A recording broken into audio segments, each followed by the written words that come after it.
Hello everyone, welcome to Tara IAS. Think IAS, think Tara. In this video, we are going to have an analysis of the Hindu newspaper of today, that is 9th of May 2025, and this is presented to you by me, Lakshmi Sarjanya. So, ఈ రోజు మనం discuss చేసుకోబోయే important articles. our first article is remembering the war reminiscing forgotten Indians. So ఇది మనకు GS paper 1 point of వ్యూలో important. Then we have caution and optimism. So this comes under both GS paper 2 and GS paper 3. Then our third article is Public Health in India Strayed by Flawed Policy and Weak Training. This is important for us from GS paper 2 point of view. And then we also have some important prelims based articles like MMR shows a declining trend, reveals latest data. Then India heads back after intercepting Pakistan's strikes. Then CGI forwards panel's inquiry report on Justice Verma to the President, Prime Minister. CCI notifies new definitions to curb predatory pricing. Then our last article is Centre unveils draft climate taxonomy document to aid clean energy investments. So ఇవి మనం ఈరోజు discuss చేసుకోబోయే important articles. So let's get started.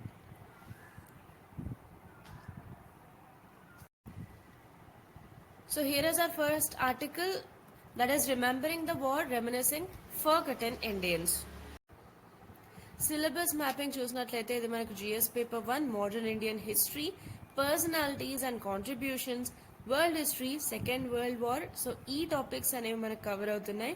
So ఈ article యొక్క context ఏంటంటే it commemorates victory in Europe day. So this marks Nazi Germany's surrender on May 8, 1945. So ఈ May 8 ఏంటంటే మనకు 1945లో నాజీ జర్మనీ యొక్క సరెండర్ని మార్క్ చేసే ఒక victory in Europe day. So దీన్ని కమెమరేట్ చేయడం జరిగింది. So this day holds deep meaning in Europe. It remains overlooked in India. So యూరోప్లో అయితే ఇది చాలా ఒక ఇంపార్టెంట్ డే అండ్ ఇండియాలో దీన్ని మనం ఓవర్లుక్ చేస్తాం. So this piece uses this contrast to spotlight two forgotten Indian contributors, that is Kolachalu Sitaramaya, who is a scientist, and Idris Hassan Latif, a pilot. So ఈ ఇద్దరు కూడా second world war టైంలో చాలా important role play చేయడం జరిగింది, symbolising India's unsung global legacy. So globally మనం చూసినట్లయితే ఈ వరల్డ్ వార్ టైంలో, సెకండ్ వరల్డ్ వార్ టైంలో మన ఇండియన్స్ అయిన ఇద్దరు persons, Kolachala Sitaramayya garu who is a scientist and Idris Hasan Latif who is a pilot, ఈ ఇద్దరు కూడా చాలా ఇంపార్టెంట్ రోల్ అనేది ప్లే చేయడం జరిగింది. సో ఇవి మనకు ఈ ఆర్టికల్ యొక్క context.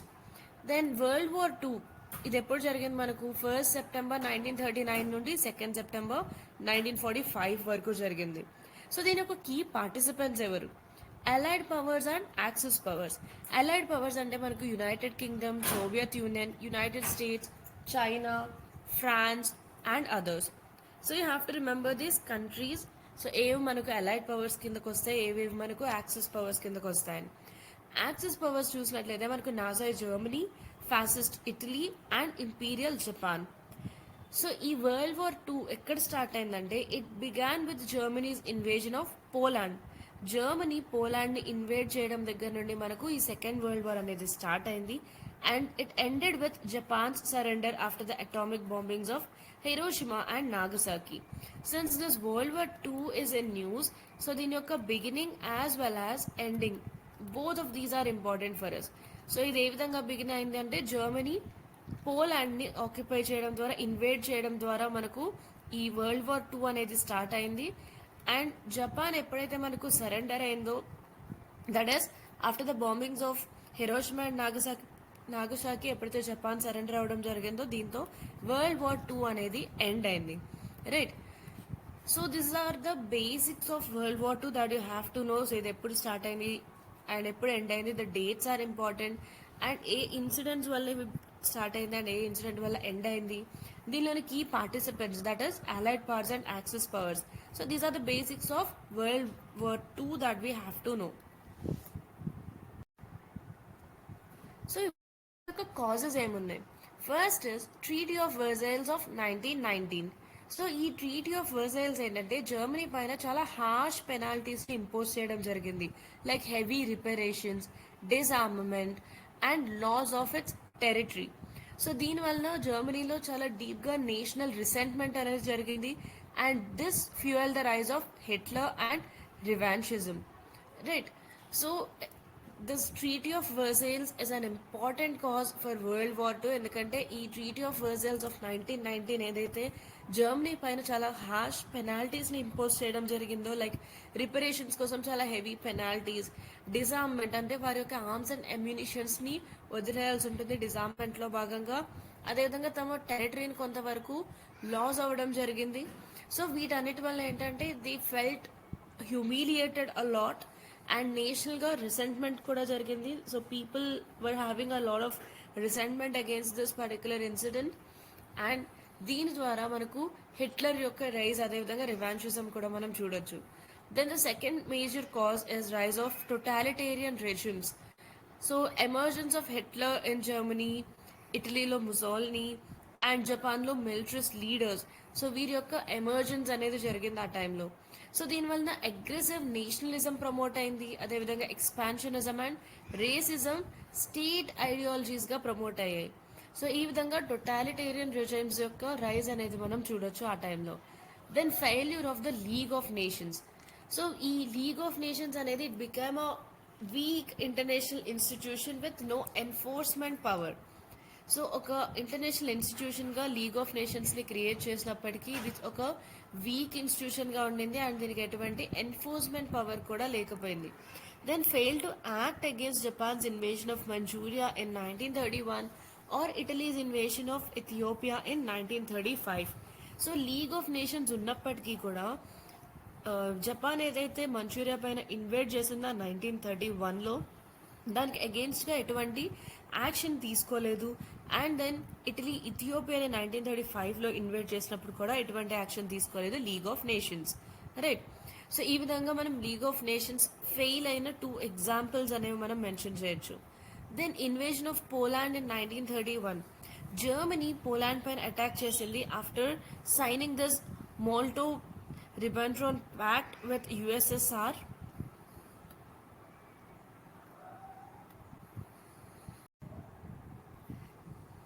And as an immediate trigger, it led Britain and France to declare war. So Germany ఎప్పుడైతే పోలాండ్ పైన అటాక్ చేయడం జరిగిందో ఇది ఒక ఇమీడియట్ ట్రిగర్ పాయింట్. సో దీనివల్ల బ్రిటన్ అండ్ ఫ్రాన్స్ వార్ని డిక్లేర్ చేయడం జరిగింది. సో ఇది వరల్డ్ వార్ 2కి సంబంధించిన important causes. You have to remember these causes. Now let's have a look at the contribution of India in World War II. So ఇప్పటి వరకు మనం world war 2కి సంబంధించిన basic details like it's dates, participants and also the causes of the war, so ఇవన్నీ discuss చేసాం. Now let's have a look at the contribution of India. World war 2లో India యొక్క contribution ఎంత ఉంది? First is military contribution. It is the world's largest volunteer force. So ఆ టైంలో India యొక్క military contribution చూసినట్లయితే వరల్డ్లోనే లార్జెస్ట్ వాలంటీర్ ఫోర్స్ని పంపించడం జరిగింది ఇండియా నుంచి. And over 2.5 million Indian soldiers fought in Africa, Europe and Asia. So Africa, Europe and Asia లాంటి కాంటినెంట్స్లో almost 2.5 million Indian soldiers ఇక్కడ fight చేయడం జరిగింది. అండ్ ఎల్ అలమైన్, ఇంఫాల్ అండ్ మోంటకాసినో బ్యాటిల్స్లో ఈ ఇండియన్ సోల్జర్స్ ఎవరైతే ఉన్నారో వీరు చాలా డెసిసివ్ రోల్ కూడా ప్లే చేయడం జరిగింది. అండ్ క్యాజువాలిటీస్ చూసినట్లయితే 30,000 casualties and numerous gallantry awards. Example, Victoria Crosses were also presented to Indian soldiers. So ఈ 2.5 మిలియన్ కంటే ఎక్కువ ఇండియన్ సోల్జర్స్ ఎవరైతే పార్టిసిపేట్ చేశారో వారిలో 30,000 మెంబర్స్ ప్రాణాలు కోల్పోవడం జరిగింది. అండ్ దాంతోపాటుగా చాలామంది గ్యాలంట్రీ అవార్డ్స్ కూడా తీసుకున్నారు. Right. So they were presented with this gallantry awards like Victoria crosses etcetera. So this shows the significance of India. So India మనకు వరల్డ్ వార్ 2కి ఎంత కాంట్రిబ్యూట్ చేసింది అనేది ఈ డేటా ద్వారా మనకు తెలుస్తుంది. That is especially regarding military contribution. Then economic and financial support, that is funding the empire's war. Military పరంగా మనం చాలామంది సోల్జర్స్ని ఇండియా నుండి పంపించడం జరిగింది to various continents like Africa, Europe and Asia. And then coming to the economic and financial support, India it has contributed over 2 billion rupees to the British war chest. So బ్రిటన్కి వార్లో fight చేయడానికి ఫైనాన్షియల్గా మనం ఇచ్చిన support over 2 billion rupees and Britain's 1.3 billion sterling debt to India, it became a post-war economic flashpoint and extensive war loan campaigns and taxation in India. So ఇండియాలో మనకు అక్కడ world war 2 జరుగుతున్నప్పుడు war loan campaigns and taxation కూడా చేయడం జరిగింది. So this is the economic and financial support. India ఏదైతే world war 2లో ఫైనాన్షియల్గా అండ్ ఎకనామిక్గా ఈ విధమైన సపోర్ట్ ఇవ్వడం జరిగింది. It has funded the empire's war. Because ఆ టైంలో మనకి ఇంకా అప్పటికి ఇండిపెండెన్స్ రాలేదు. We are still under the British rule. Then industrial and logistical backbone, Indian ports, railways, factories, ఇవన్నీ కూడా అలైడ్ పవర్స్ యొక్క ఆపరేషన్స్కి చాలా ఇంపార్టెంట్గా అండ్ క్రూషియల్గా మారాయి. అండ్ ఇక్కడ మనం textiles, leather, arms, steel, coal and medical సప్లైస్ని కూడా ప్రొడ్యూస్ చేయడం జరిగింది. దాంతోపాటుగా మనం బర్మా ఫ్రంట్ అండ్ చైనా యొక్క సప్లై రూట్కి సంబంధించి ఒక లాజిస్టిక్స్ బేస్గా కూడా సర్వ్ చేయడం జరిగింది. సో ఇది ఇండస్ట్రియల్ అండ్ లాజిస్టికల్ బ్యాక్ బోన్గా చెప్పొచ్చు ఇండియా ఈ వరల్డ్ వార్లో. Then scientific and technical contributions, Indian scientist they worked in fuel chemistry, medicine and engineering. So ఈ ఫీల్డ్స్ అన్నిటిలో ఇండియన్ సైంటిస్ట్ కూడా పనిచేయడం జరిగింది. And an example that we have already seen is Kolachala Sitaramayya's work in the Soviet Union on tribology and motor oils. So try to remember these concepts also. So tribology and motor oils కి సంబంధించి కొలచాల సీతారామయ్య గారు work చేయడం జరిగింది. And Indian medical corps they supported allied troops in multiple theaters. So ఇవి India యొక్క scientific and technical contributions. Coming to the role of Indian air force and navy, Indian air force pilots they flew in Normandy, Burma and Malaya. And Indian navy convoy protection, minesweeping and coastal సెక్యూరిటీలో కూడా assist చేయడం జరిగింది. And notable persons are Idris Hasan Latif, so in a later chief of air staff, and he served in this World War 2. So this is the role of Indian Air Force and Navy during World War 2.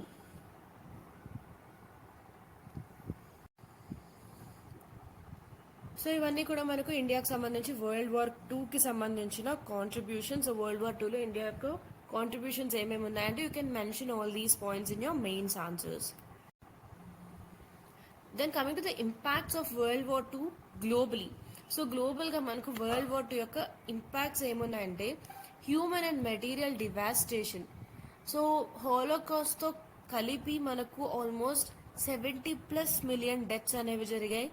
And Hiroshima, Nagasaki, Dresden ఇటువంటి cities కంప్లీట్గా destroy అయ్యాయి. And గ్లోబల్గా refugee crisis కూడా జరిగింది. So ఈ విధంగా human and material devastation అయితే జరిగింది world war 2 వలన. Then creation of United Nations in 1945. So ఈ యునైటెడ్ నేషన్స్ అనేవి మనం ఫ్యూచర్గా ఎటువంటి వార్స్ అనేవి జరగకుండా ప్రివెంట్ చేయడం కోసం, అదేవిధంగా కలెక్టివ్ సెక్యూరిటీని అప్హోల్డ్ చేయడం కోసం యునైటెడ్ నేషన్స్ని ఎస్టాబ్లిష్ చేయడం జరిగింది 1945లో. And do remember India became a founding member. So ఇటువంటి international institutions are any regional groupings ఉన్నప్పుడు ఇండియా దానిలో మెంబరా కాదా, if India is a member, whether it's a founding member or not, if not when it has join. So ఈ విధమైన points అనేవి మనకి examination point of వ్యూలో important. Try to remember this. So in case of the United Nations, that is UN, India ఒక founding member. Then the wave of decolonization. European powers weakened and independence movements have surged. So ఈ world war 2 తర్వాత European powers అనేవి weak అయ్యాయి and independence movements అనేవి increase అయ్యాయి. Then nations like India, Indonesia and Ghana they gain freedom soon after. So already మనం చూసాం ఈ world war 2 యొక్క టైం లైన్ చూసినట్లయితే 1st September 1939 to 2nd September 1945. So soon after this particular year, so World War II 1945లో end అయింది. And ఈ 3 countries చూసినట్లయితే ఇండియాకి మనకు ఫ్రీడమ్ ఎప్పుడు వచ్చింది 1947లో. Then coming to Indonesia, it gained it freedom in 1945. And coming to the third country Ghana, it gained its independence in 1957. So ఇక్కడ మనం చూసినట్లయితే దీనికి దగ్గరలోనే soon after this world war 2 ఈ 3 కంట్రీస్కి ఫ్రీడమ్ రావడం జరిగింది, రైట్. సో ఈ విధంగా మనకి ఇండిపెండెన్స్ మూవ్మెంట్స్ అనేవి చాలా ఇంక్రీజ్ అయ్యాయి అండ్ యూరోపియన్ పవర్స్ వీకెన్ అయ్యాయి.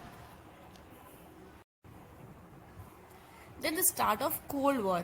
US-USSR rivalry, it split the world into ideological blocks. So మనకు తెలుసు ఈ bipolarity in the world. So start of this cold war, so మొత్తం వరల్డ్ 2 పోల్స్గా విడిపోవడం జరిగింది. One is US and the other one is USSR. Bipolar, that is having 2 poles. So ఈ విధంగా USSR rivalry వల్ల వరల్డ్ మొత్తం 2 ఐడియాలజికల్ బ్లాక్స్గా సపరేట్ అవ్వడం జరిగింది. సో ఆ టైంలో మనకి proxy wars, nuclear arms race, so ఇవన్నీ ఈ కోల్డ్ వార్ యొక్క ఆఫ్టర్ ఎఫెక్ట్స్గా మనం చెప్పొచ్చు. Then economic restructuring. Bretton Woods conference led to IMF and World Bank. So Bretton Woods conference వలన ఇంటర్నేషనల్ మానిటరీ ఫండ్ అదేవిధంగా వరల్డ్ బ్యాంక్ యొక్క ఫార్మేషన్ అనేది జరిగింది. And Marshall Plan, it revived Europe, colonies sought economic autonomy. So ఈ విధంగా economic restructuring కూడా జరిగింది. So గ్లోబల్గా world war 2కి సంబంధించి ఈ విధమైన ఇంపాక్ట్స్ అనేవి ఉన్నాయి.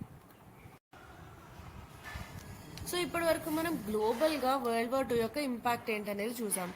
Now let's have a look at the impact on Indian national movement.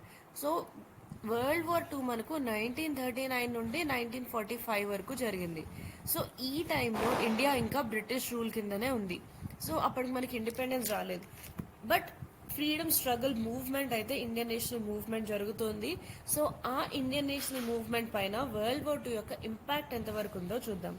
First is loss of colonial legitimacy, right. So colonial legitimacy అనేది it was lost. India involved in war without consent, which is of political backlash.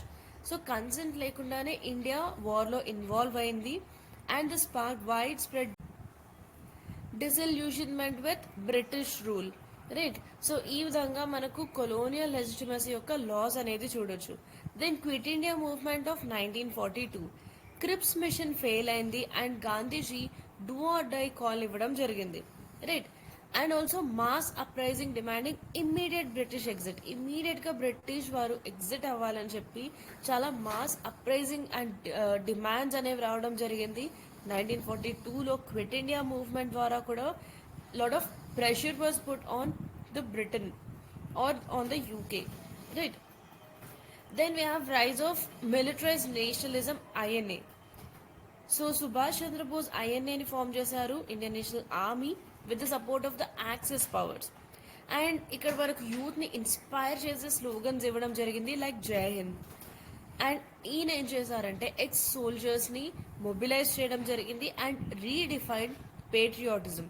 So ఆ విధంగా మనకు militarised nationalism యొక్క రైజ్ని కూడా మనం ఆ టైంలో చూడొచ్చు. The major example is our Indian National Army by Subhash Chandrabose. Then economic exploitation and public anger. hyperinflation, forced procurement, 1943 Bengal famine. So ఇటువంటి సిచ్యువేషన్స్ జరిగే ఆ టైంలో and rural suffering and colonial apathy, it intensified the nationalist fervour. So ఇటువంటి సిచ్యువేషన్స్లో rural ఏరియాస్లో ఎంత suffering అనేది జరిగింది అండ్ ఇటువంటి సిచ్యువేషన్లో కొలోనియల్ ఎపథీ అంటే మన కొలోనియల్ రూలర్స్ ఎటువంటి ఎంపతిని చూపించకపోవడం. సో వీటి వలన మన నేషనలిజం అనేది ఇంకా ఇంటెన్సిఫై అయింది. Then post war mutinies and political mobilisation. Indian National Army or INA trials and naval mutiny in 1946. These triggered nationwide unrest and even loyal forces turned against British. And there is collapse of this imperial credibility.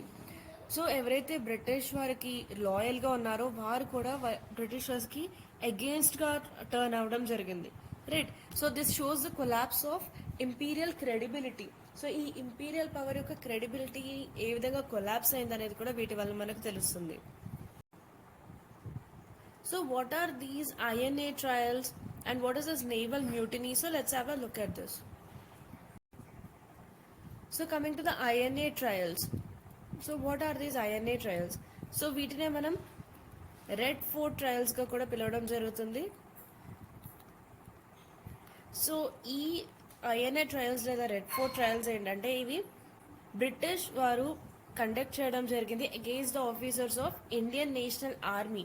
So Indian National army యొక్క officials ఎవరైతే ఉంటారో ఈ ఆఫీసర్స్కి అగేన్స్ట్గా Britishers ఈ విధంగా court martial ప్రొసీడింగ్స్ని conduct చేయడం జరిగింది. So these were held between November 1945 and May 1946. And వీటిని ఢిల్లీలోని రెడ్ ఫోర్ట్లో ఈ ట్రయల్స్ అనేవి కండక్ట్ చేయడం జరిగింది. సో అందుకనే వీటిని రెడ్ ఫోర్ట్ ట్రయల్స్గా కూడా పిలవడం జరుగుతుంది, right. So they focused on charges of treason, torture, murder and abetment to murder during world war II.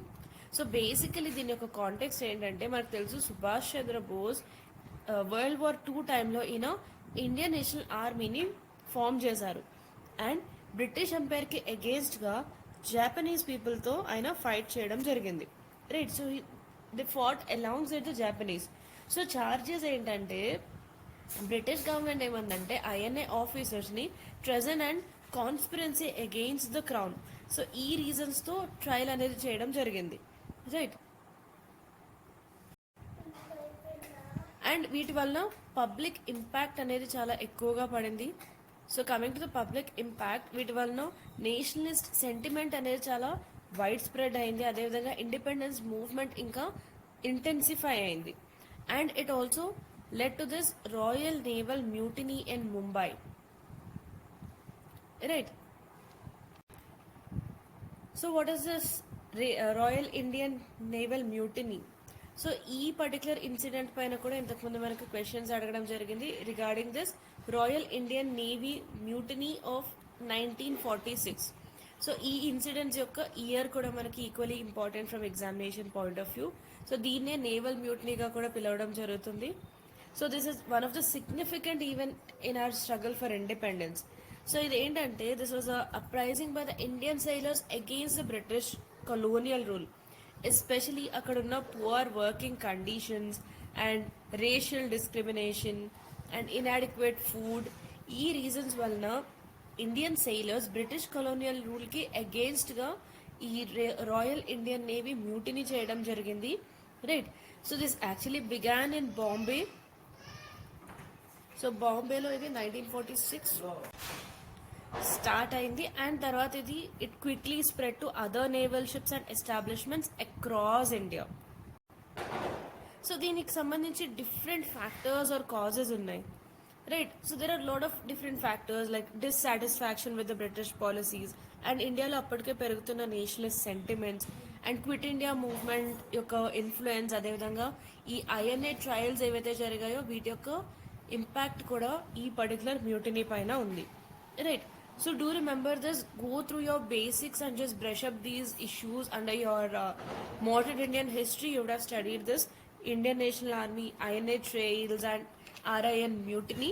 So go through this basics. So just నేను రఫ్గా వీటిని టచ్ చేయడం జరిగింది. So just go and brush up your basics, right. So ఇప్పటివరకు మనం గ్లోబల్గా ఈ particular world war II వలన ఏమేమి ఇంపాక్ట్ ఉందనేది చూసాం. అదేవిధంగా ఇండియాలో ఎస్పెషలీ దీని యొక్క ఇండియన్ నేషనల్ మూవ్మెంట్ పైన వరల్డ్ వార్ II యొక్క ఇంపాక్ట్ చూసాం. Now let's have look at the global lessons and Indian imperatives. Defend democracy and pluralism. So prevent authoritarian drift by strengthening institutions, civil liberties and inclusive governance. Then reclaim indigenous war time legacy. So India world war IIలో ఎటువంటి role play చేసింది, like INA, Quit India movement. So ఈ విధంగా India యొక్క రోల్ని మనం text books, museums and డిప్లొమసీలో ఎక్కువగా ప్రమోట్ చేయాలి. And lead global peace and multilateralism. Push for UN reforms and conflict రెజల్యూషన్లో, అదేవిధంగా హ్యూమానిటేరియన్ ఎయిడ్ లాంటి ఇష్యూస్లో మనకు ఇండియా ఒక ప్రొయాక్టివ్ రోల్ అనేది ప్లే చేసినప్పుడు గ్లోబల్ పీస్ అండ్ మల్టీలేటరలిజంలో మనం ఒక లీడర్గా ఎదిగే అవకాశం ఉంటుంది. Then ensure food and crisis security.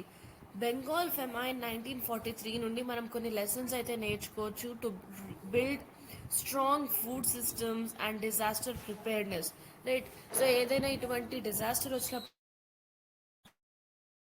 And ఎంత స్ట్రాంగ్ ఆర్ రాబస్ట్ ఫుడ్ సిస్టమ్స్ని బిల్డ్ చేసుకోవాలనేది మనకు బెంగాల్ ఫెమైన్ 1943 నుంచి మనం నేర్చుకోవాల్సిన major lessons. Then foster national unity in crisis, honor sacrifices by strengthening interfaith harmony and social cohesion during emergencies. So especially ఇటువంటి emergency సిచ్యుయేషన్స్లో, crisis సిచ్యుయేషన్స్లో interfaith హార్మనీని మనం ఇంకా స్ట్రెంగ్తన్ చేయాలి. అదేవిధంగా నేషనల్ యూనిటీని కూడా మనం ఎన్హాన్స్ చేయాలి. So these are the global lessons and Indian imperatives. So ఇప్పటివరకు మనం World War II కి సంబంధించిన బేసిక్స్, దాని యొక్క causes, impacts especially on the Indian national movement as well as globally, and also what were the lessons. So గ్లోబల్గా ఈ World War II వలన ఎటువంటి ఇంపాక్ట్స్ ఉన్నాయి, ఇండియన్ నేషనల్ మూవ్మెంట్ పైన, మన ఫ్రీడమ్ స్ట్రగుల్ పైన ఎంతవరకు ఇంపాక్ట్స్ ఉన్నాయి, దీని నుండి మనం నేర్చుకునే లెసన్స్ ఏమున్నాయి. సో ఇవన్నీ మనం ఇప్పటివరకు డిస్కస్ చేసాం. సో ఇప్పుడు దీనికి సంబంధించి ఒక మెయిన్స్ క్వశ్చన్ చూద్దాం. World War II not only reshaped global geopolitics but also acted as a catalyst for India's final push towards independence. Right? So ఈ World War II అనేది గ్లోబల్ జియోపాలిటిక్స్ని రీషేప్ చేయడం మాత్రమే కాకుండా ఇండియా తన యొక్క ఇండిపెండెన్స్కి ఏదైతే స్ట్రగుల్ చేయడం జరుగుతుందో దానికి ఒక ఫైనల్ పుష్కి ఒక క్యాటలిస్ట్గా కూడా మారింది అని చెప్పొచ్చు. సో ఇది మనకి ఇచ్చిన statement. Examine the causes of the war.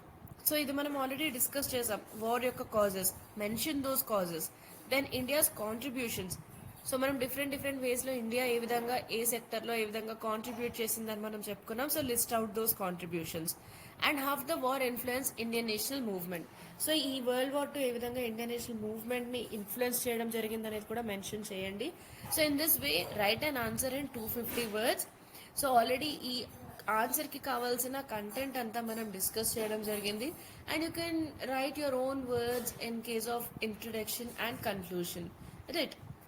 So that is about this question. Try to write an answer in 250 words, and if you face any difficulty you can mention in the comment section below. Our next article is caution and optimism. So syllabus mapping చూసినట్లయితే ఇది GS paper two international relations, bilateral trade agreements, India UK relations కిందకు వస్తుంది. So bilateral it means between any 2 countries. Then GS paper 3 Indian ఎకానమీలో భాగంగా మనకు foreign trade, agriculture and inclusive growth, trade policies, investment and WTO related issues కిందకు వస్తుంది. So దీని యొక్క context ఏంటంటే India and United Kingdom they are nearing a FTA, free trade agreement. So దీని గురించి మనం ఆల్రెడీ ఒక 2 articles or editorials డిస్కస్ చేయడం జరిగింది. So if you have missed it please do go through that, and if you have already seen that videos, so you would have I hope you can recollect those details, right? So మనం ఈ India UK free trade agreement దీనికి సంబంధించిన basic details, దీనివల్ల ఎటువంటి advantages ఉంటాయి, exports and imports ఏ విధంగా impact అవుతాయని మనం ఆల్రెడీ డిస్కస్ చేసాం, right? So this FTA, it promises significant gains in trade volume. So India and UK, so వీటి మధ్య ట్రేడ్ వాల్యూమ్లో సిగ్నిఫికెంట్ గెయిన్స్ ఉండబోతున్నాయి, అడ్వాంటేజెస్ ఉండబోతున్నాయి, ఎక్స్పోర్ట్ ఆపర్చునిటీస్ పెరుగుతాయి, అండ్ అదేవిధంగా లేబర్ మొబిలిటీ కూడా ఇంక్రీజ్ అవుతుంది. However apprehensions remain over half it may affect vulnerable sectors. So trade volume, export opportunities, labour mobility వీటన్నిటిలో కూడా మనకు అడ్వాంటేజెస్ కనిపిస్తున్నాయి. బట్ ఇంకా ఇప్పటికీ కూడా వల్నరబుల్ సెక్టర్స్ ఏవైతే ఉన్నాయో వాటిపైన ఇంపాక్ట్ ఏ విధంగా ఉంటుంది అనే క్వశ్చన్స్ అయితే అలానే ఉన్నాయి. Like agricultural sector, whether it could shape India's position and future trade talks with EU and US. ఇది ఈ ఆర్టికల్ యొక్క context. So first basic point that we have to no is what is an FTA. అసలు free trade agreement అంటే ఏంటంటే it's a pact between 2 or more countries to reduce or eliminate tariff and non-tariff barriers on traded goods and services, right? So free trade agreement ఏంటంటే మనకు 2 or more than 2 countries మధ్య జరిగే ఒక pact. దీనిలో భాగంగా ఏంటంటే ఈ కంట్రీస్ మధ్య ఉన్న trade barriers and non tariff barriers ఏవైతే ఉంటాయి, especially in the traded goods and services, ఈ 2 countries మధ్య, for example if it is between 2 countries, ఆ 2 countries మధ్య జరిగే ట్రేడ్లో ఉన్న గూడ్స్ అండ్ సర్వీసెస్ వాటిపైన ఉన్న tariff barriers and non tariff బ్యారియర్స్ని ఎయిదర్ రెడ్యూస్ చేయడం లేదా వాటిని ఎలిమినేట్ చేయడానికి ఈ విధమైన FTAsని సైన్ చేయడం జరుగుతుంది. సో ఈ ఎఫ్టీఎస్ యొక్క కీ ఫీచర్స్ ఏంటో చూద్దాం. It promotes duty free access for select products. So కొన్ని సెలెక్ట్ ప్రోడక్ట్స్ పైన డ్యూటీ ఫ్రీ యాక్సెస్ అనేది ప్రమోట్ చేయడం జరుగుతుంది. And it can include clauses on investment, labour, services and regulatory cooperation. So ఈ విధమైన సెక్టర్స్లో కూడా మనకు కొన్ని క్లాజెస్ కూడా ఇంక్లూడ్ చేయడం జరుగుతుంది. అండ్ ఇండియాకి ప్రస్తుతం ఏ కంట్రీస్తో ఇటువంటి ఎఫ్టీఏస్ ఉన్నాయంటే UAE, United Arab Emirates, Australia, Japan, ASEAN and South Korea. So వీటితో ఇండియాకి ఆల్రెడీ ఎఫ్టీఏస్ ఉన్నాయి. Try to remember this list. Right, so these are the key features of FTA. Now let's have a look at the types of trade agreements. So trade agreements లో ఏమేమి types ఉంటాయో చూద్దాం. First type is FTA, that is free trade agreement. So దీనిలో భాగంగా ఏంటంటే మనకు most of the goods and services ఏవైతే ఆ 2 or more than 2 కంట్రీస్ మధ్య ట్రేడ్ అవడం జరుగుతుందో ఆ గూడ్స్ అండ్ సర్వీసెస్ పైన ఉన్న టారిఫ్స్ ని ఏదర్ తగ్గించడం జరుగుతుంది లేదా కంప్లీట్ గా ఎలిమినేట్ చేయడం జరుగుతుంది. Example is India ASEAN FTA. Second one is PTA, that is Preferential Trade Agreement. So ఈ terminologies అన్ని మనకి examination point of view లో important, right? PTA, FTA and also the differences between these are very important. Try to remember these basics, right? So ఇప్పుడు మనకి India UK FTA చాలా ఎక్కువగా న్యూస్లో ఉంది రీసెంట్ టైమ్స్లో. సో డైరెక్ట్గా ఇండియా యూకే ఎఫ్టీఏ యొక్క ప్రొవిజన్స్ పైన కాకుండా బేసిక్స్ పైన కూడా క్వశ్చన్స్ అడుగుతారు. అండ్ స్టేట్మెంట్ బేస్డ్ క్వశ్చన్స్లో మనకు కరెంట్ అఫైర్స్లో ఏదైతే ఉందో దానికి సంబంధించి ఒక స్టేట్మెంట్, ఈ విధంగా బేసిక్స్ ఏదైతే టైప్స్ ఆఫ్ ట్రేడ్ అగ్రిమెంట్స్ లాంటి బేసిక్స్ పైన ఒక స్టేట్మెంట్, ఈ విధంగా ఒక మిక్స్డ్ టైప్ ఆఫ్ క్వశ్చన్స్ అనేవి అడగడం జరుగుతుంది. So unless until you are strong with your basics you may not be in a position to give a correct answer. So try to memorise these things. So coming to the second type of trade agreement, PTA or Preferential Trade Agreement. So దీనిలో భాగంగా ఏంటంటే కొన్ని selected items పైన మాత్రమే tariff cuts అనేవి చేయడం జరుగుతుంది, right? So example for this is India Mercosur PTA, that is preferential trade agreement. So మనం ఇక్కడ ఈ రెండింటికి సంబంధించిన మేజర్ డిఫరెన్స్ చూసినట్లయితే ఫ్రీ ట్రేడ్ అగ్రిమెంట్లో most of the goods and services పైన ఉండే టారిఫ్స్ ఏదో తగ్గించడం జరుగుతుంది లేదా ఎలిమినేట్ చేయడం జరుగుతుంది. బట్ ప్రిఫరెన్షియల్ ట్రేడ్ అగ్రిమెంట్ PTAలో కేవలం సెలెక్టెడ్ ఐటమ్స్ పైన మాత్రమే టారిఫ్ కట్స్ అనేవి చేయడం జరుగుతుంది. So this is the major difference between these two.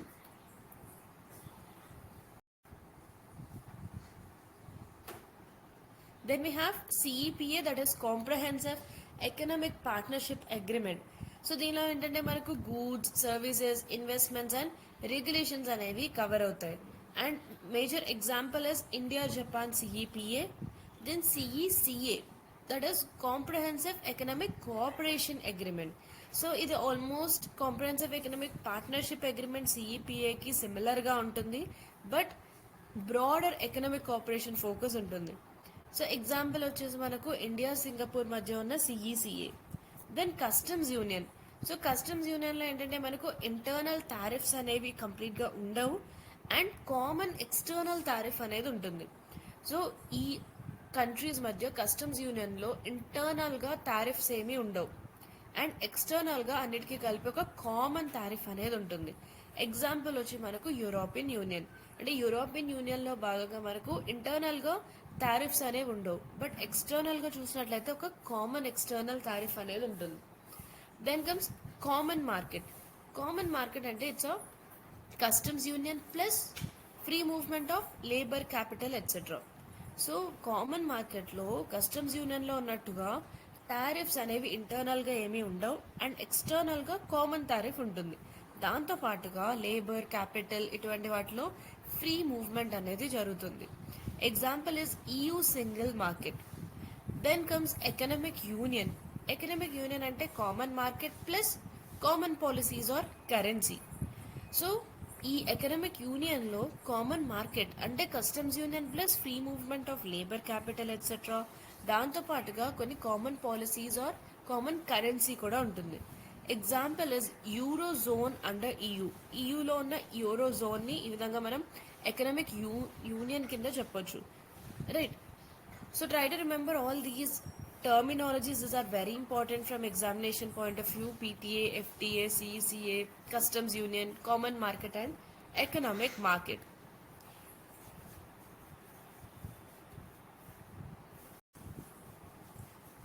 And then strategic gains from the India UK FTA. So ఇప్పటి వరకు మనం FTA and other trade agreements కి సంబంధించిన బేసిక్స్ చూసాం. సో ఇప్పుడు ఈ ఇండియా యూకే మధ్య ఏదైతే FTA సైన్ చేయబడుతుందో ఈ FDAకి సంబంధించిన స్ట్రాటజిక్ గెయిన్స్ ఏంటో చూద్దాం. Duty free access for Indian exports. So Indian exports కి డ్యూటీ ఫ్రీ యాక్సెస్ అనేది ఉండబోతుంది. దట్ ఈస్ ఇండియా నుండి యూకేకి ఏవైతే మనం ఎక్స్పోర్ట్ చేయడం జరుగుతుందో ఈ ఇండియన్ ఎక్స్పోర్ట్స్లో ఆల్మోస్ట్ 99% ఎక్స్పోర్ట్స్కి జీరో టారిఫ్స్ అనేవి ఉండబోతున్నాయి, aiding engineering goods, apparel, gems and jewellery. So ఈ విధంగా ఆల్మోస్ట్ 99% ఆఫ్ ఇండియన్ ఎక్స్పోర్ట్స్ ఏవైతే యూకేకి వెళ్తున్నాయో వాటికి జీరో టారిఫ్స్ ఉండడం ద్వారా మనకు engineering goods, apparel, gems and jewellery సెక్టర్స్కి ఎక్కువగా హెల్ప్ అవుతుంది. Then boost to bilateral trade volume. So బైలేటరల్గా అంటే యూకే అదేవిధంగా ఇండియా ఈ టూ కంట్రీస్ మధ్య ఏదైతే ట్రేడ్ వాల్యూమ్ అనేది ఉందో ఈ ట్రేడ్ వాల్యూమ్ ఆల్మోస్ట్ డబుల్ అవబోతుంది. So it is expected to double by 2030, that is to $120 billion. That is as per the expectations. Then work force mobility and social security relief. So Indian workers ఎవరైతే యూకేలో ఉన్నారో వారికి social security contributions నుండి exemption ఇవ్వబోతున్నారు for 3 years. So this will be for cost effective hiring. Then is for professionals and investors. So professionals and ఇన్వెస్టర్స్కి ఎటువంటి advantage ఉండబోతుందంటే FDI flow ఇంకా స్మూత్గా ఉండబోతుంది. అదేవిధంగా and then movement of skilled professionals. So this could revive investor confidence in India. So FDI flows అనేవి smooth అని అవ్వడం, అదేవిధంగా skilled professionals యొక్క మూవ్మెంట్ అనేది ఎన్హాన్స్ అయినప్పుడు ఇండియాలో ఇన్వెస్టర్ కాన్ఫిడెన్స్ అనేది కూడా రివైవ్ అవుతుంది.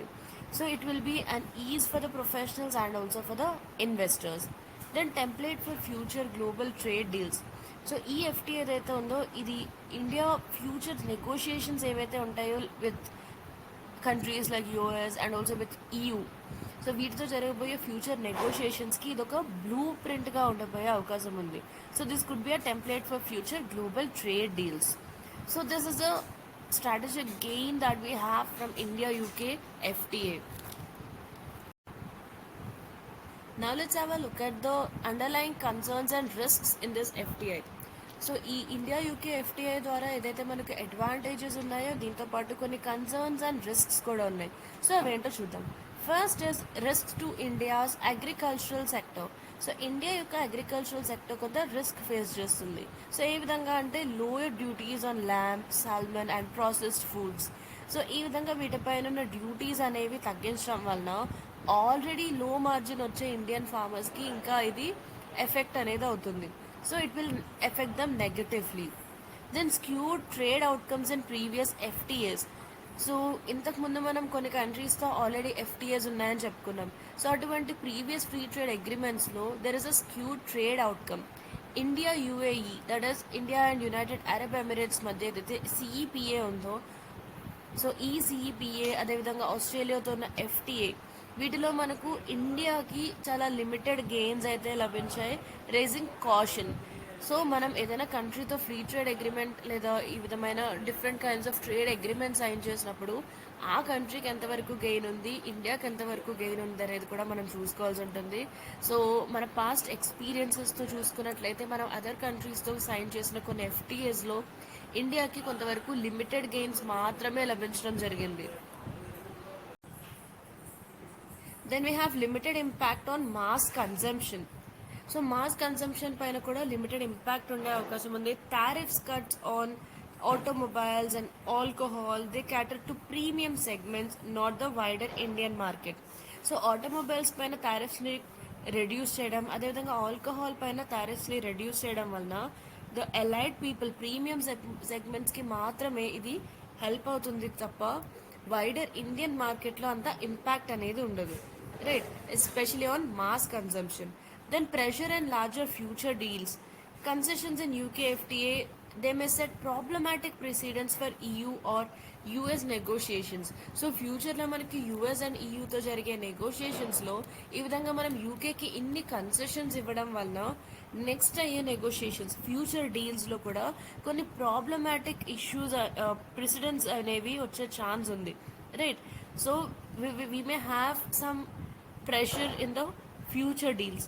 And then inadequate stakeholder representation, farmer bodies and MSMEs, micro small and medium enterprises. So వీటిని ఎక్కువగా ఈ కన్సల్టేషన్స్ నుండి ఎక్స్క్లూడ్ చేయడం జరుగుతుంది. సో పాలసీ లెజిటిమసీ అనేది వీకెన్ అవుతుంది. సో ఇలా కాకుండా మనం స్టేక్ హోల్డర్స్ అందరినీ కూడా రిప్రజెంట్ చేసే విధంగా ఉంటే బాగుంటుంది అనేది one more suggestion that we have. So these are the concerns and risks associated with this FTA, that is India UK FTA. Finally, what is a way forward?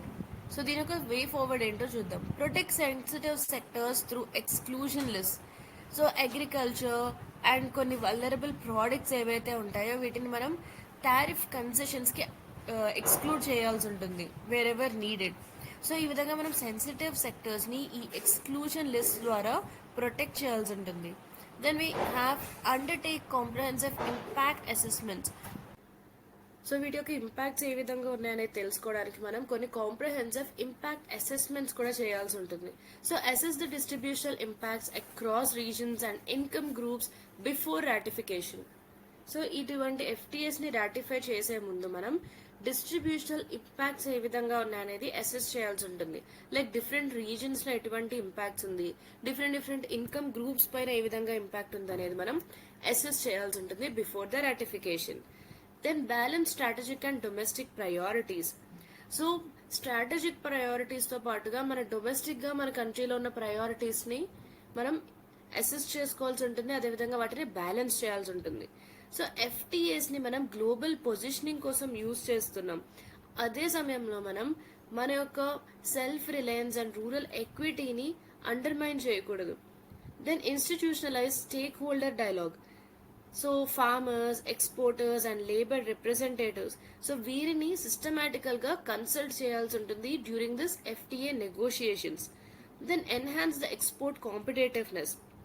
So domestic value chains, logistics and certifications వీటిని మనం strengthen చేయాల్సి ఉంటుంది to convert market access into real export gains. So this is the way forward. So మన next article public health in India strained by flawed policy, weak training. So syllabus mapping చూసినట్లయితే ఇది GS paper 2 governance and social justice point of వ్యూలో important. Issues relating to health, development and human resources, government policies and implementation, statutory and regulatory bodies, ఈ concepts అన్ని మనకి ఇక్కడ cover అయ్యాయి. So దీని యొక్క కాంటెక్స్ట్ చూసినట్లయితే ఈ ఆర్టికల్ని వరల్డ్ హెల్త్ డే 2025లో రాయడం జరిగింది. So it critics India's fragmented public health system. So మన master of public health training, systemic governance gaps, lack of a technically equipped health work force, వీటిని ఈ పర్టికులర్ ఆర్టికల్లో హైలైట్ చేయడం జరిగింది. సో ఒక స్ట్రాటజిక్ రిఫార్మ్ అనేది లేకుండా ఇండియా యొక్క పబ్లిక్ హెల్త్ ప్రిపేర్నెస్ రియాక్టివ్గానే ఉంటుంది అండ్ ఇన్యాడిక్వేట్గానే ఉంటుంది. అంటే ఏదైనా పబ్లిక్ హెల్త్ ఇష్యూ వచ్చిన తర్వాత మనం రియాక్ట్ అవుతున్నాం, రైట్? అండ్ ఆల్సో మన దగ్గర ఉన్న health infrastructure and technically how much we are equipped regarding the health workforce, all of this is inadequate, right? So మనకున్న health workforce కూడా తక్కువగా ఉంది అండ్ ఈ పబ్లిక్ హెల్త్ ప్రిపేర్నెస్ కూడా రియాక్టివ్గా ఉంది. సో ఇది ఈ ఆర్టికల్ యొక్క context. Significance, why public health needs urgent reform. So ఎందుకు ఈ పబ్లిక్ హెల్త్ సెక్టర్లో అర్జెంట్ రిఫార్మ్స్ యొక్క నీడ్ ఉంది, దీని యొక్క ఇంపార్టెన్స్ ఏంటో చూద్దాం. Public health is multidisciplinary. So public health అనేది ఒక సింగిల్ ఇష్యూ కాదు, దీనిలో చాలా ఇష్యూస్ అనేవి మనకి ఇన్వాల్వ్ అయి ఉన్నాయి. It is multidisciplinary. So దీనిలో భాగంగా మనకు medical sciences, engineering like sanitation, social sciences example poverty, health links, so ఇవన్నీ కూడా కంబైన్ అయి ఉంటాయి. So this is necessary to deliver effective community health outcomes. Then it is backbone of national resilience. ఒక effective public health system అనేది పాండమిక్స్ని, AMR, nutrition, sanitation ఇటువంటి ఇష్యూస్ని address చేయడానికి చాలా ఇంపార్టెంట్. అండ్ అదేవిధంగా క్యూరేటివ్ కేర్ పైన ఉన్న డిపెండెన్స్ని తగ్గించడానికి కూడా ఇది హెల్ప్ అవుతుంది.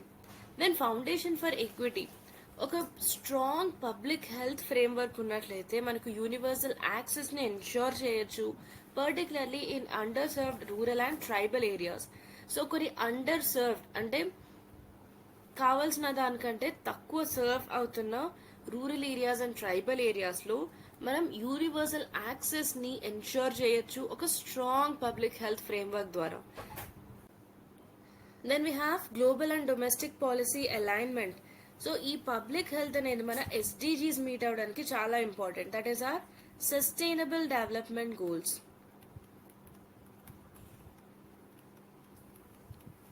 సో ఈ సస్టైనబుల్ డెవలప్మెంట్ గోల్స్ కూడా మనకి ఎగ్జామినేషన్ పాయింట్ ఆఫ్ వ్యూలో చాలా ఇంపార్టెంట్.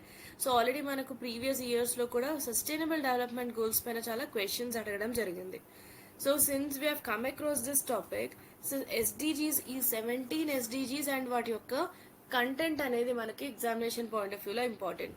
అండ్ ఈ ఎస్డిజీస్ని మనం మీట్ అవ్వడానికి పబ్లిక్ హెల్త్ కూడా చాలా ఇంపార్టెంట్ రోల్ ప్లే చేస్తుంది. And also we have to comply with international health regulations which is vital for global cooperation. Then human capital and economic impact. Public హెల్త్లో మనం invest చేసినప్పుడు productivity increase అవుతుంది and disease burden అనేది తగ్గుతుంది. దాంతోపాటుగా long term economic సస్టైనబిలిటీని కూడా మనం ensure చేయొచ్చు. సో ఇది మనకు పబ్లిక్ హెల్త్కి అర్జెంట్ రిఫార్మ్స్ యొక్క నీడ్ ఎందుకుంది అంటే these are the points that you can mention.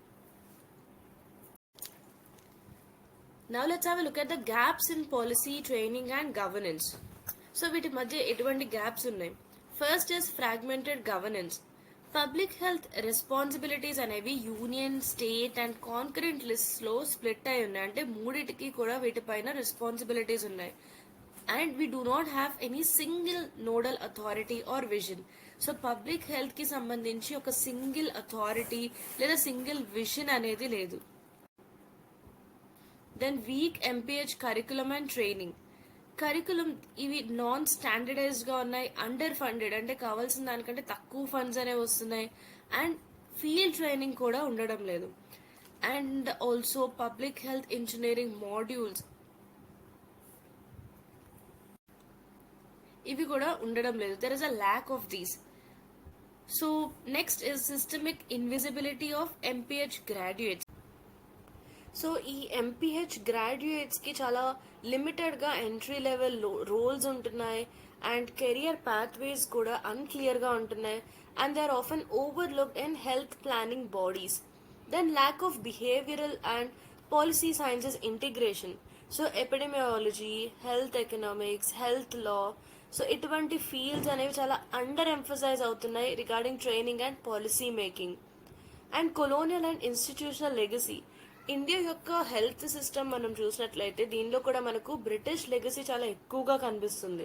So it remains hospital centric, neglecting preventive and community based care. అంటే ఏదైనా ఒక డిసీజ్ వచ్చిన తర్వాత మనం హాస్పిటల్కి వెళ్తున్నాం తప్ప ప్రివెంటివ్ మెజర్స్ని మనం నెగ్లెక్ట్ చేస్తున్నాం. సో దీనిలో కూడా మనకు కొలోనియల్ లెగసీ లేదా బ్రిటిష్ లెగసీ అనేది మనం చూడొచ్చు. Finally what is a way forward? National public health cadre and commission. So ఒక డెడికేటెడ్ పబ్లిక్ హెల్త్ కేడర్ని క్రియేట్ చేయాలి with career progression and institutional accountability across the states. Then revamp MPH curriculum. So వీరికి సంబంధించి ఒక modular training, field postings, public health law ఇటువంటివి introduce చేయాలి. దాంతోపాటుగా inter disciplinary components like economics and social పాలసీని introduce చేయాలి. Then policy convergence and nodal authority. So ఒక central public health అథారిటీని డెసిగ్నేట్ చేయాలి to ensure standardisation, coordination and crisis response. Then boost public health investment and infrastructure. Public health investment ఏదైతే ఉందో, public health spending ఏదైతే ఉందో ఇది మనం at least 2.5% of GDP ఉండేలా చూసుకోవాలి. సో ఆ విధంగా మనం దీన్ని ఇంక్రీజ్ చేయాలి. So this is as per national health policy 2017 target. Prioritize primary health care, sanitation, nutrition and epidemic preparedness and budget allocations. So మనకి ఎప్పుడైతే బడ్జెట్ అలొకేషన్స్ జరుగుతాయో వాటిలో కూడా మనం ఈ ప్రైమరీ హెల్త్ కేర్ ని, న్యూట్రిషన్ ని, ఏదైనా ఎపిడమిక్ వచ్చినప్పుడు ఏ విధంగా ప్రిపేర్డ్ గా ఉండాలనే ఆ ఎపిడమిక్ ప్రిపేర్డ్నెస్ ని, శానిటేషన్, వీటన్నిటికీ కూడా మనం ప్రయారిటీ ఇవ్వాల్సి ఉంటుంది. Then behavioural and communication focus. So behavioural science, risk communication, community engagement, so వీటిపైన మనం ఎక్కువగా ఎంఫసైజ్ చేయాల్సి ఉంటుంది for disease prevention and health promotion. So this is a way forward for this particular issue. మన next article MMR shows a declining trend reveals latest data. So దీని యొక్క context ఏంటంటే office of registrar general of India ప్రకారం ఇండియాలో maternal mortality ratio MMR అనేది 1,00,000 live births కి 93కి decline అయింది. Right. So this is in 2019 to 2021. 2018 to 20 చూసినట్లయితే ఇది 97 ఉండింది, అండ్ 2017 టు 19 చూసినట్లయితే ఇది 103 ఉండింది.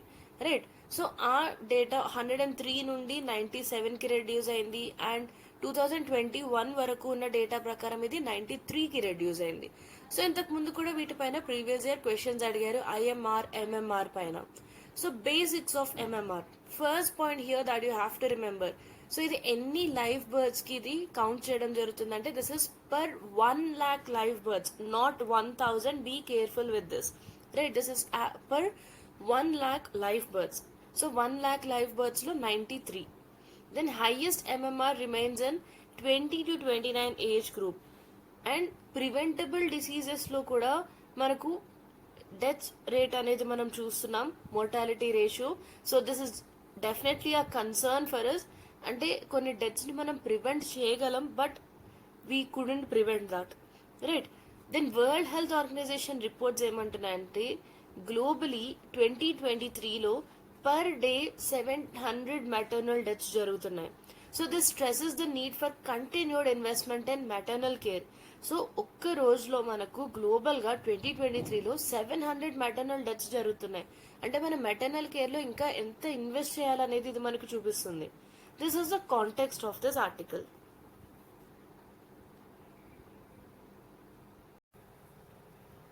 సో దీని యొక్క ఇంపార్టెన్స్ ఏంటి?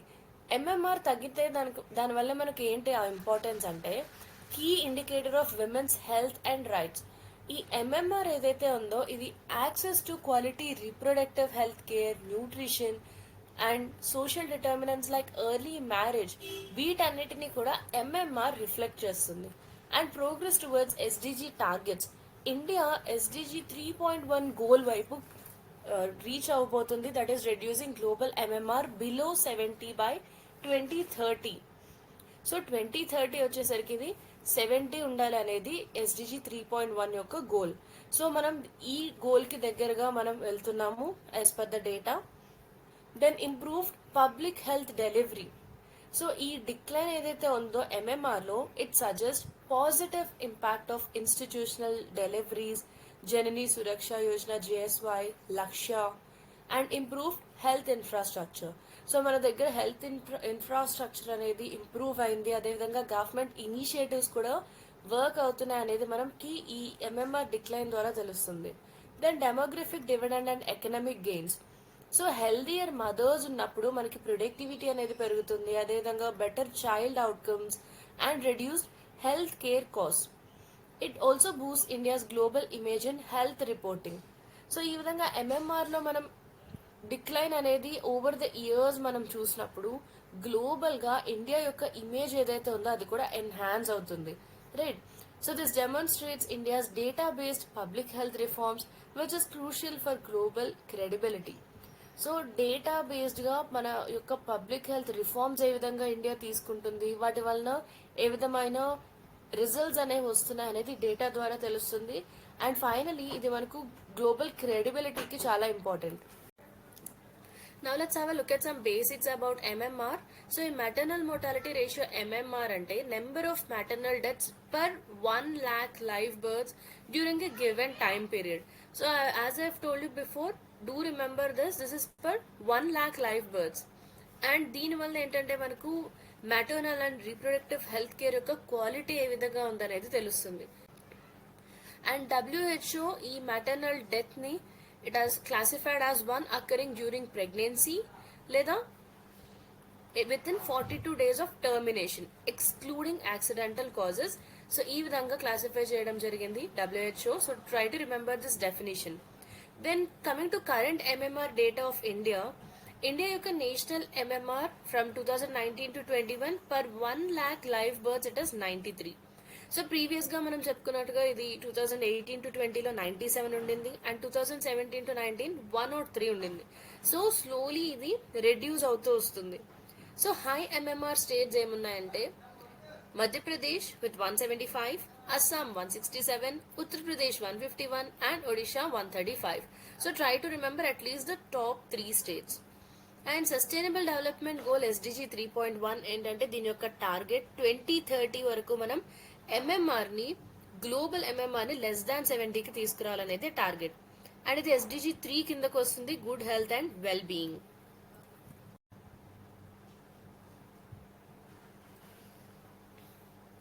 దీనికి రిలేటెడ్ గా ఉన్న గవర్నమెంట్ స్కీమ్స్ ఏమున్నాయంటే జననీ సురక్ష యోజన, ఇది ఇన్స్టిట్యూషనల్ డెలివరీస్ ని ప్రమోట్ చేస్తుంది. దెన్ లక్ష్య ప్రోగ్రామ్ అండ్ ఇది labour room and maternity OT క్వాలిటీని ఇంప్రూవ్ చేయడమే దీని ఆబ్జెక్టివ్. దెన్ ప్రధాన మంత్రి సురక్షిత్ మాతృత్వ Abhiyan, free antenatal checkups for pregnant women. So pregnant women కి ఫ్రీ యాంటీనేటల్ చెకప్స్ చేయడం జరుగుతుంది ఈ PMSMA కింద. Then RMNCH+A. సో ఈ ఫ్రేమ్ వర్క్ లో reproductive, maternal, newborn, child and adolescent health అనేది కవర్ అవుతుంది. So next article is India hits back after intercepting Pak strikes. So దీని యొక్క కాంటెక్స్ట్ ఏంటంటే సో మనకు మిజైల్ అండ్ డ్రోన్ అటాక్స్ అనేవి multiple attacks జరిగే పాకిస్తాన్ నుంచి ఇండియా మిలిటరీ పైన, అదేవిధంగా సివిలియన్ సైట్స్ పైన in places like Jammu, Pathankot and Udhampur.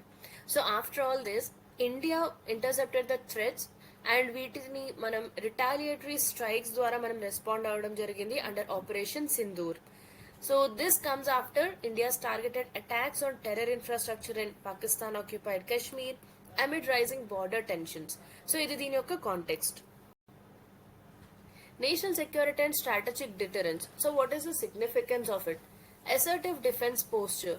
So India ఈ విధంగా ఫాస్ట్ గా ఇంటర్సెప్ట్ చేయడం, అదేవిధంగా రిటాలియేట్ చేయడం ఏంటంటే దీనివల్ల మనం నో టాలరెన్స్ పాలసీ ఉంది క్రాస్ బార్డర్ అగ్రెషన్ వైపు అని మనం ఒక సిగ్నల్ ఇవ్వడం జరిగింది. And effective air defence systems. So మనం ఈ పర్టికులర్ ఇన్సిడెంట్స్ లో S-400 ట్రయంఫ్, SAMs, UCAVs వీటిని యూజ్ చేసాం. సో దీనివల్ల ఇండియా ఎంత రెడీగా ఉంది అండ్ ఇండియా యొక్క టెక్నాలజికల్ క్యాపబిలిటీ ఏ విధంగా ఉందనేది కూడా షోకేస్ చేయడం జరిగింది.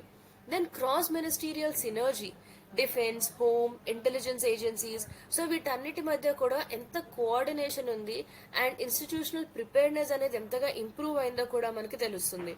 Then civilian safety and rapid response, preemptive blackouts in Punjab, Gujarat and Rajasthan, దీని వల్ల మనకు క్యాజువాలిటీస్ అనేవి కూడా తగ్గాయి. Then political consensus and strategic communication. Defence minister all party briefing ఇచ్చారు and ensured bipartisan support and transparency. So our next article is CJI forwards panel's inquiry report on Justice Verma to President Prime Minister. So దీని యొక్క context ఏంటంటే chief justice of India Sanjiv Khanna garu in house committee report ని justice Yashwant Varma, so దీన్ని president and prime minister కి forward చేయడం జరిగింది. So అందు గురించి ఈ ఆర్టికల్ అనేది మనకి న్యూస్ లో ఉంది. సో ఈ రిపోర్ట్ ఏంటంటే it is an inquiry into the discovery of burnt currency notes at his residence. So ఆయన రెసిడెన్స్ లో రీసెంట్ గా ఈ కాలిపోయిన కరెన్సీ నోట్స్ అనేవి కనబడడం జరిగింది and find sufficient material for initiating removal proceedings. So ఈ ప్రాసెస్ తర్వాత మనకు in house guidelines and precedents set by the Supreme Court. So this process follows all these. So this is the context of this article. So constitutional provisions for removal of judges. So judges ని remove చేయడానికి constitutional గా మనకి ఎటువంటి provisions ఉన్నాయంటే article 217 లో మనకు high court judges యొక్క removal గురించి చెప్పడం జరిగింది. సో దీనికోసం ఏంటంటే పార్లమెంట్ లోని each house, that is Lok Sabha అదేవిధంగా రాజ్యసభ రెండు కూడా ఒక మోషన్ ని పాస్ చేయాల్సి ఉంటుంది. దానిలో మెజారిటీ ఆఫ్ టోటల్ మెంబర్షిప్ అదేవిధంగా 2/3 of members present and voting వీరు అప్రూవ్ చేయాల్సి ఉంటుంది. దెన్ ఆర్టికల్ 124 క్లాస్ 4 దీనిలో సుప్రీం కోర్ట్ జడ్జెస్ యొక్క రిమూవల్ ప్రాసెస్ మెన్షన్ చేశారు. So similar procedure applies. Motion in parliament, తర్వాత ప్రెసిడెంట్ అసెంట్ ఇవ్వడం and proof of misbehaviour or incapacity. So what is the role of president? So president ఏంటంటే parliament resolution తీసుకున్న తర్వాత మాత్రమే president act చేయడం జరుగుతుంది, not యూనిలేటరలీ. So president ఆయన యొక్క ఓన్ డెసిషన్ తీసుకోవడం కాకుండా ఈ పార్లమెంటరీ రెజల్యూషన్ తర్వాత మాత్రమే యాక్షన్ తీసుకోవడం జరుగుతుంది. Then in house procedure. Supreme court judgement in 2014 informed by additional district and sessions judge versus registrar general high court of MP. So CJI ఏంటంటే ఈ can recommend removal based on serious findings by an internal judicial panel.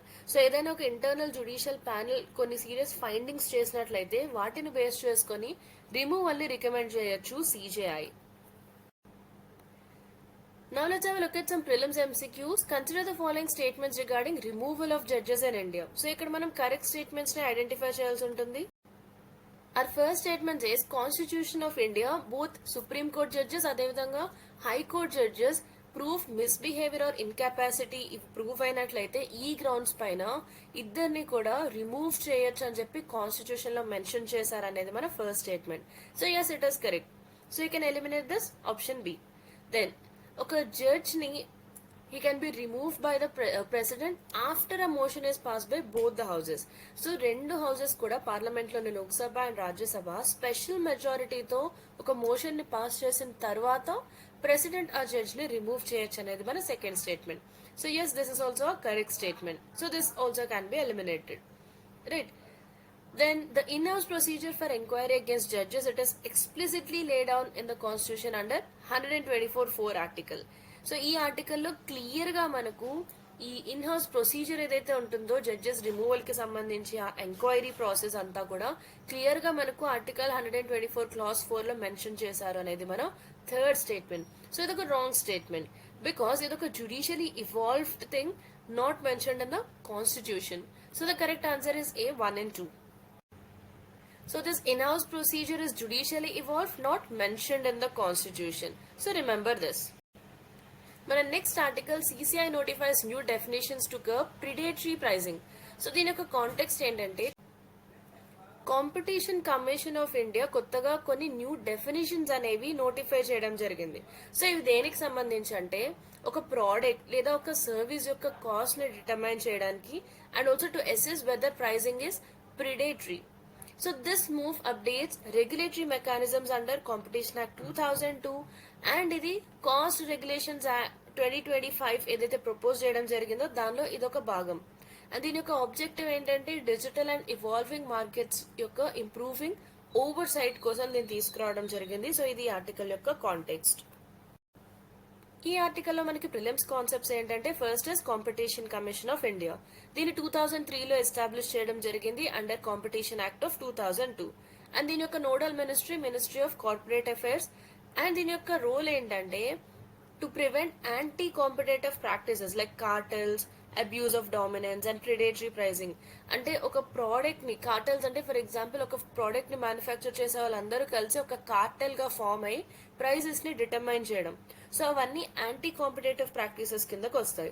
అటువంటివి prevent చేయడమే దీని యొక్క రోల్. And also it's a quasi judicial body, remember this. అసలు ఈ predatory pricing అంటే ఏంటో చూద్దాం. దీన్ని కాంపిటీషన్ యాక్ట్ ఆఫ్ 2002 యొక్క సెక్షన్ 4 లో డిఫైన్ చేయడం జరిగింది. సో ఇది ఎప్పుడు జరుగుతుందంటే when a dominant firm prices goods or services below the cost to eliminate competitors. So for example మనకు ఒక ప్రోడక్ట్ ఏ ఉంది.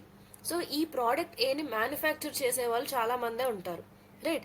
సో ఈ డిఫరెంట్ కాంపిటీటర్స్ అనేవారు డిఫరెంట్ ప్రైజెస్ ఇస్తారు సేమ్ ప్రోడక్ట్ కి. సో ఒక డామినెంట్ ఫర్మ్ ఏం చేస్తుందంటే ఈ పర్టికులర్ గూడ్ ఏదైతే ఉందో దీన్ని జనరల్ గా మిగతా వాళ్ళందరూ పెట్టే ప్రైజింగ్ కంటే కూడా తక్కువ ప్రైస్ మెన్షన్ చేయడం జరుగుతుంది. సో అలా తక్కువ ప్రైస్ మెన్షన్ చేసినప్పుడు అందరూ ఎక్కువగా ఈ ప్రోడక్ట్ నే కొనడానికి ఆసక్తి చూపించడం జరుగుతుంది, obviously, right? So when this happens ఈ కాంపిటీటర్స్ అందరూ కూడా ఎలిమినేట్ అవడం జరుగుతుంది. దాన్ని మనం ప్రిడేటరీ ప్రైసింగ్ అంటాం. So the intent is to create monopoly by driving out market competition. So ఈ విధంగా కాంపిటీటర్స్ అందరినీ ఎలిమినేట్ చేయడం ద్వారా మార్కెట్ కాంపిటీషన్ ని తగ్గించి ఒక మొనోపలీని క్రియేట్ చేసుకుంటారు ఈ ప్రోడక్ట్ లో, right? Now let's have a look at a prelims MCQ. Which of the following correctly defines predatory pricing under Indian law? First is మొనోపలీని గెయిన్ చేయడం కోసం ఒక ప్రోడక్ట్ ని హై ప్రైజెస్ లో అమ్మడం అనేది first option. This is wrong. Different consumers కి different prices charge చేయడం వితౌట్ ఎనీ జస్టిఫికేషన్, ఇది కూడా wrong statement. Then selling imported goods without customs clearance, this is also wrong. So here if we see selling below the cost to eliminate competitors and gain market dominance. So this is the correct answer. So మార్కెట్లో ఉన్న competitors ని eliminate చేయడానికి ఉన్న cost general cost కంటే కూడా below the cost కి ఆ product ని అమ్మడం, అదేవిధంగా మార్కెట్ డామినెన్స్ ని గెయిన్ చేయడమే ప్రిడేటరీ ప్రైజింగ్.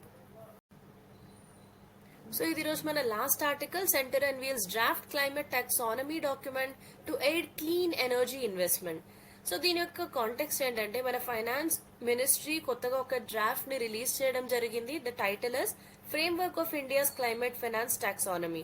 సో ఇదేంటంటే it is to classify and channel investments into activities consistent with India's net zero by 2070 target. So once again this target is mention.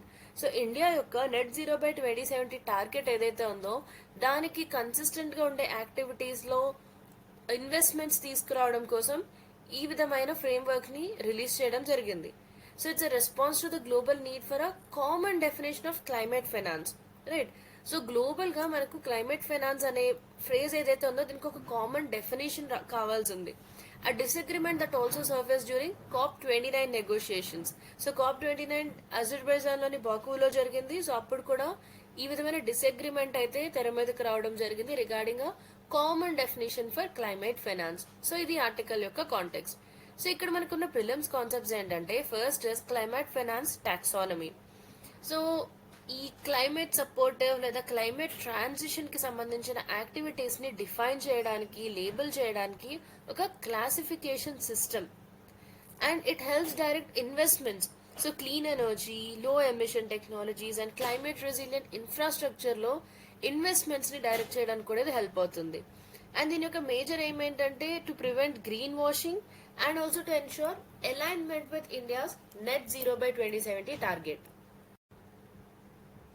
So ఈ green washing లాంటి terms మనకి important examination point of వ్యూలో. So ఏంటి green washing అంటే కొన్ని companies ఏం చేస్తాయంటే వారి యొక్క ప్రోడక్ట్స్ అనేవి ఎన్వైరన్మెంటల్ ఫ్రెండ్లీ అని ఒక ఫాల్స్ ఇంప్రెషన్ అనేది క్రియేట్ చేస్తారు by misleading marketing tactics. That is what is green. So greenwashing ఏదైనా ప్రోడక్ట్ ఎన్వైరన్మెంటలీ ఫ్రెండ్లీ అని మిస్లీడింగ్ క్లెయిమ్స్ చేయడమే గ్రీన్ వాషింగ్. సో ఈ టాక్సానమీ ఏంటంటే అటువంటి ఫాల్స్ క్లైమేట్ క్రెడెన్షియల్స్ ని ఎలిమినేట్ చేయడానికి కూడా ట్రై చేస్తుంది, అదే దాని యొక్క objective. Then net zero target of India. So India already declare చేసింది 2070 వరకు నెట్ జీరో అనేది ఒక టార్గెట్ కింద at COP26 at Glasgow. So this relates to cutting emissions to as close to zero as possible. So maximum zero కి ఎంత దగ్గరగా వీలైతే అంత దగ్గరగా మనం ఎమిషన్స్ ని రెడ్యూస్ చేయడానికి టార్గెట్ అనేది పెట్టుకున్నాం. Offsetting the rest via carbon sinks. The new collective quantified goal COP29 context. A new global finance target under negotiation to replace this earlier $100 billion per year goal. So ఇంతకు ముందు ఈ $100 billion per year goal ఉంది. So దీన్ని replace చేయడానికి ఒక new global finance target అనేది it is under negotiation.